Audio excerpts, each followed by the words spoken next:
Je rassure tout le monde, je ne me suis pas tapé de chèvre. Après la diffusion de son speed dating avec Anaïs sur M6 dans l'amour et dans le pré qui a tant fait parler ce lundi 21 août, Yann a accepté de répondre aux questions de Pure People. Ça m'a apporté plus de problèmes qu'autre chose, parce qu'avec cette fameuse histoire de chèvre, maintenant je passe quand même pour une sorte de zoophile. A déploré ce samedi 26 août l'écrivain qui n'a pas été choisi par l'agricultrice de 35 ans à l'issue de leur rencontre.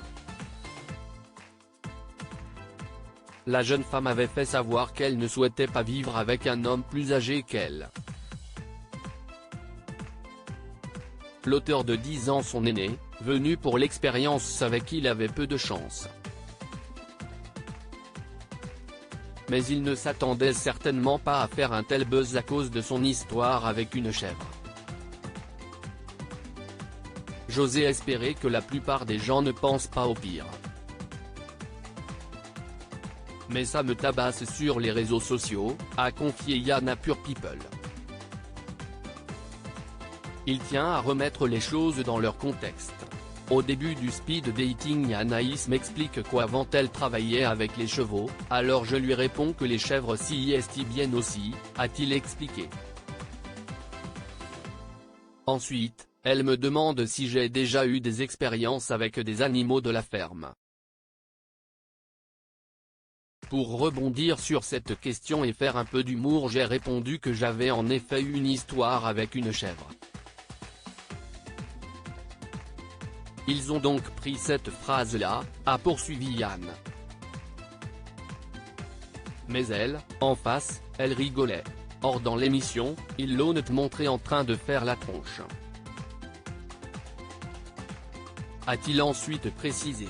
L'amour est dans le pré 2023, découvrez le portrait des agriculteurs de la saison 18. La vraie histoire de cette petite chèvre. La vérité si est que quand j'étais gamin, chaque été, notre commune montait une petite ferme pédagogique et je m'occupais d'animaux là-bas. Je devais avoir environ 10 ans. Parmi les animaux dont je m'occupais, il y avait une petite chèvre et j'ai appris à faire du fromage avec elle. J'avais adoré en plus, a raconté le prétendant d'Anaïs.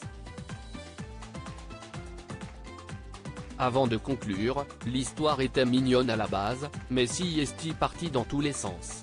Avant même la diffusion de l'émission, il en avait conscience. J'ai su à l'avance que ça tournait mal. Quelqu'un m'avait appelé en me disant on va se faire défoncer, donc j'ai prévenu tout le monde et mes proches me connaissent de toute façon. Ils connaissent mon humour un peu lourd, a-t-il détaillé auprès de Pure People. Aujourd'hui tout va bien, il me taquine un peu et me parle de chèvre de temps en temps, mais si est drôle. Ce sera oublié dans quelques semaines, a-t-il conclu. Article écrit en collaboration avec 6 médias. Crédit photo, capture M6.